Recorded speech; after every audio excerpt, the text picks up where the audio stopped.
சொந்த வீடு வேண்டும்.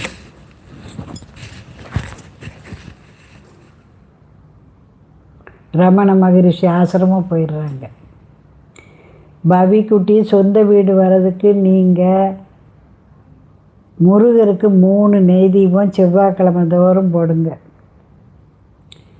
முருகருக்கு 3 நெய் தீபம் செவ்வாய்க்கிழமை தோறும் போடுங்க. பைரவருக்கு புதன்கிழமை தோறும் ஒரு 2 நெய் தீபம் போடுங்க. எனக்கு சொந்த வீடு அமையட்டும் சாமி, நான் பூஜை போடுதேன்னு வேண்டிக்கோங்க. பைரவருக்கு வடமாலை பூஜை போடுங்க. முருகருக்கு சக்கரை பொங்கல் வச்சு செவ்வரளி மாலை சாத்தி சிகப்பு பட்டு எடுத்து சாத்துங்க. இப்படி நீங்கள் வேண்டிக்கோங்க. வேண்டிக்கிட்டால் நடக்கும். உங்கள் சந்தோஷத்தை தேங்க்ஸை தட்டி காட்டி